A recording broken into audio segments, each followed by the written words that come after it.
I know that you're expecting another budget meal plan for a week for my family of 5, and I promise you it is on the way. I already have the menu planned and I will be filming that in the coming week. I had to delay the filming of that video though because this past week we had a round of winter weather, several rounds of winter weather come through our area. It shut down school. We had several rounds of sleet and ice that made the roads just, you know, a little bit iffy to be on if we don't have to be out and about. And that's just life. Sometimes we just have to roll with the punches, right? I had planned to film a pantry challenge at the end of the month, and instead I just decided, well, why don't I do it during these few days whenever we're all at home anyway? If you're not familiar with this kind of video, I do these every month to 2 months, and it's where I take a look in my pantry, my fridge, and my freezer, and I try to just use stuff up. Open packages of things, any produce that we have hanging around, maybe that box of rice-a-roni that's been sitting in the back of my pantry for several months. Just make sure that I'm rotating my stock. And I share with you what I came up with to feed my family, different meals, snacks, treats, using those items in hopes of giving you some ideas and just inspiring you to do the same thing around your house.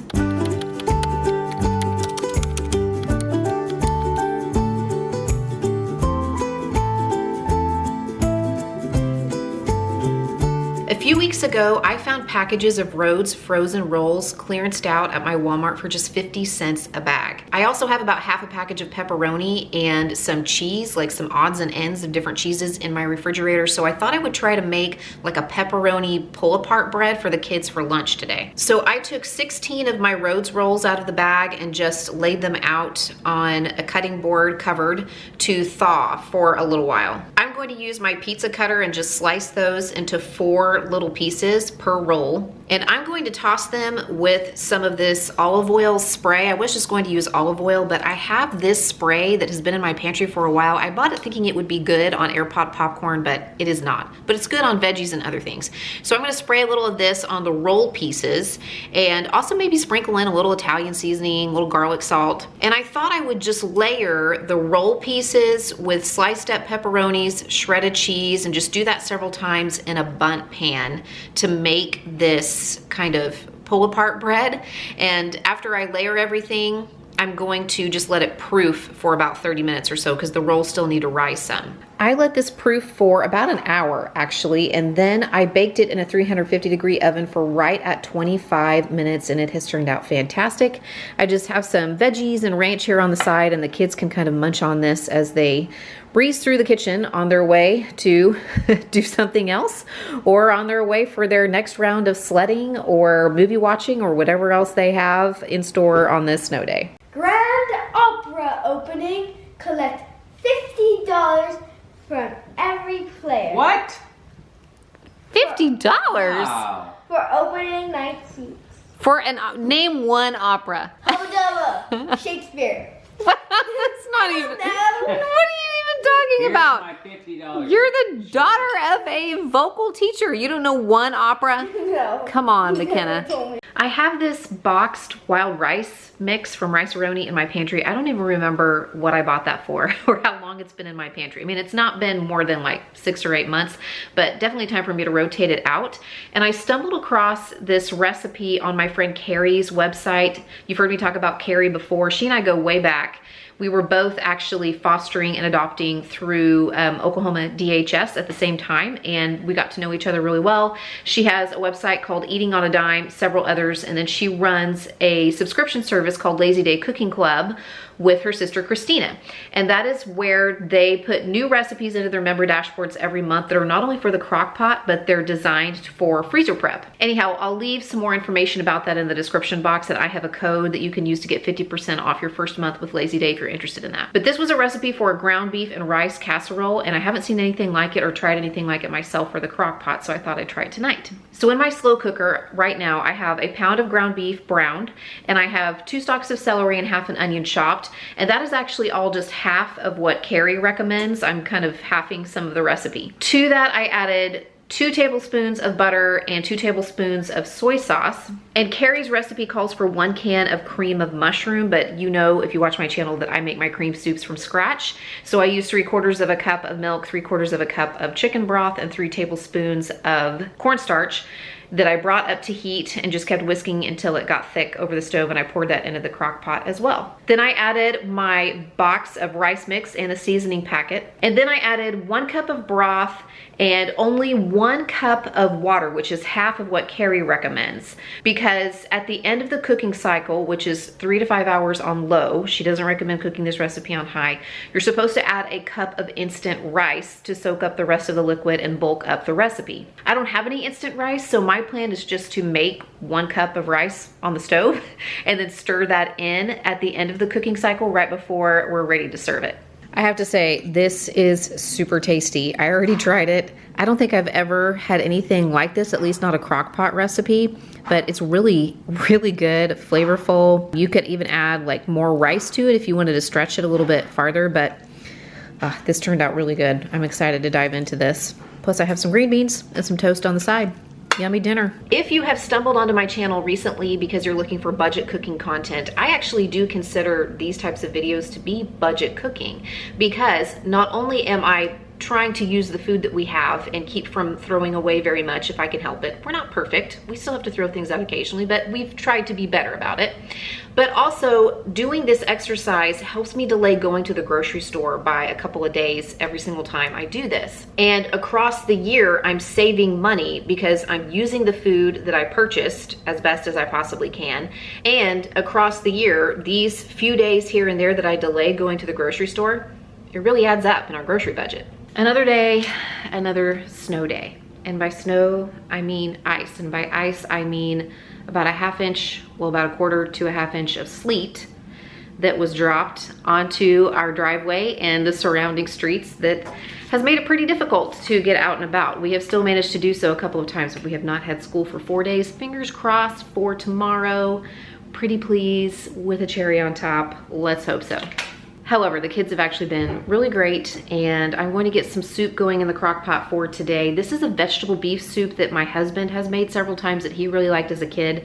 This little Post-it note, it's scribbled in his mom's handwriting, and actually his mom and dad are coming to visit today, so it's perfect timing. I have here 1 pound of ground beef, which I will get browning on the saute function in my slow cooker. You could do that on the stove, along with 1 very small onion. Otherwise, I would just use half of it. I also have 1 potato, which I will peel and chop and toss into the crock pot with the beef and onion, along with a bag of mixed frozen veggies and some salt and pepper to taste.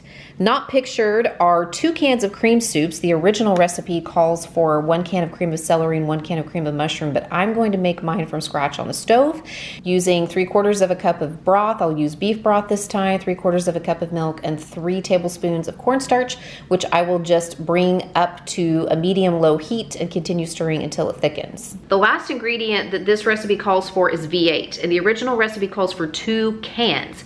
But I seem to remember as a kid, or when my husband and I were younger, when he would have been eating this recipe, that 2 cans would have been 2 little 8-ounce cans. Didn't V8 used to come in little small cans?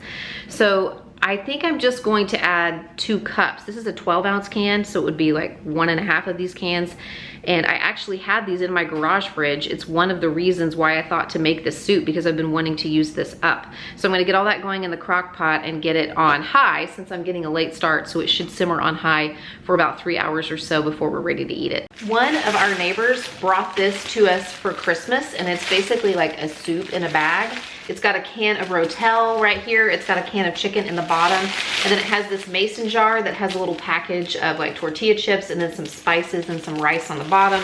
And it's got, you know, some directions for how to fix it here, which that's a really clever gift, by the way. I definitely think I'm gonna steal that idea and do it some next year. But I think what I'm gonna do is take the can of chicken out and just toss that into my emergency meals bin. And I'm gonna get my other crock pot out, and I'm gonna get some frozen chicken breasts, maybe just 2 chicken breasts out of the freezer to put in the crock pot. And I'm gonna add the can of Rotel and the spice mix and the rice and several cups of water. And I don't know, maybe I'll throw in some beans or some corn or something along with that and see if I can't make a little crock pot version of this chicken tortilla soup with just regular chicken breasts instead of the can, so that we'll have 2 soup options tonight, since we're expecting extra people for dinner. Earlier this week, I had some overripe bananas, so I decided to turn those into a banana bread, and I found this recipe for a banana bread coffee cake on a website called alattefood.com. I'll leave it linked in the description box below. It was delicious, and it made 2 loaves, and they were devoured by my family in a single day. I thought I would whip up one more sweet treat for my family. When I am making recipes for this type of challenge, these types of videos, when I'm trying to use stuff up, I will often look in my pantry, fridge, and freezer and see if there are multiple items that I can use in the same recipe that I'm wanting to use up. For instance, I found 1 pie crust in my freezer, and this came in a package of 2. I purchased it a little over a month ago at Christmas time when my younger daughter had requested a French silk pie for Christmas dinner. And it's not in a package that's even going to keep it very fresh for very long, so I wanted to use this. And I also had a little bit of this gallon of milk left that I purchased for my $100 budget week video, which you will have already seen by this time, or at least it's already up in my channel. If you haven't seen it, I'll leave it linked in the description box so you can check it out. And this milk doesn't last as long in my refrigerator, so I wanted to find a way to use up the last little bit of it.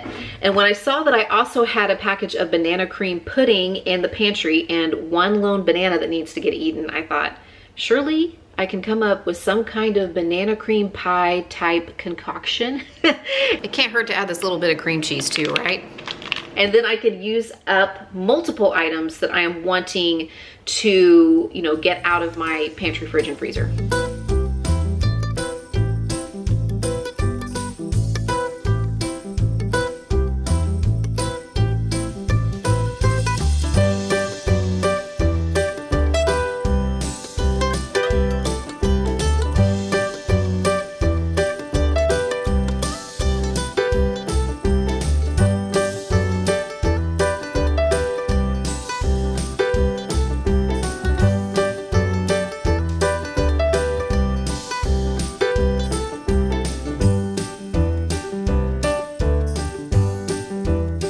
So it is a couple of hours until dinner time, and I am just not feeling what I had planned to make for dinner. I've had this planned for a couple of days to make like a carbonara style dish with some things that I have left over in the fridge.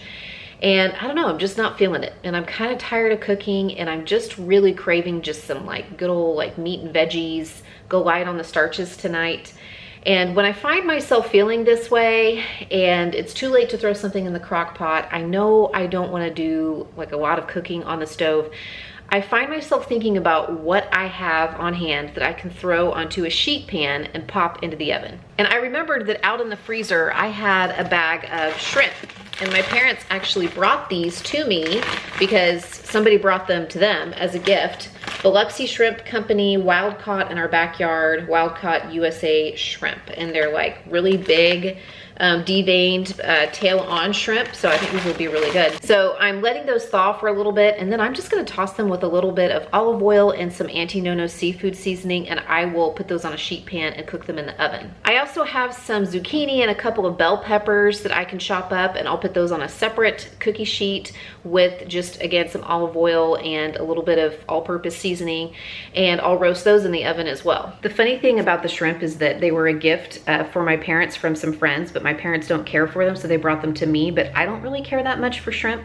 However, my whole family does, my husband and all 3 of my children, so they will definitely get eaten.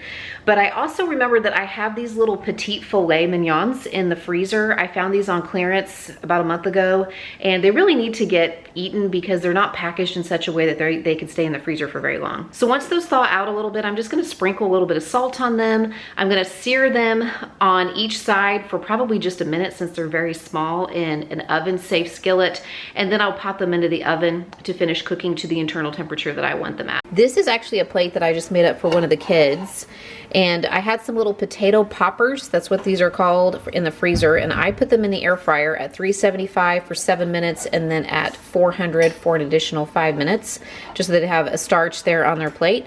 And this is dinner tonight. Smells yummy, looks yummy. I think it's gonna taste delicious. A little over a year ago, I put out a pantry cooking ebook featuring 20 recipes from videos like this that I made in 2020 and 2021. It is on sale for $4.99. I will leave it linked in the description box below. The reason I mention this is because I'm getting ready to take that one down. It is only going to be available for a little while longer because I have a new one that I'm going to be releasing probably in the next 1 to 2 months, depending on how things work out. So if you're interested in that and you have not purchased that ebook, time is running out. It's only going to be available for another week or two. It's $4.99. It's in the description box below. And also there is a list of pantry cooking videos like this one if you are looking for more inspiration, or you can pick out one of these videos and I'll see you there.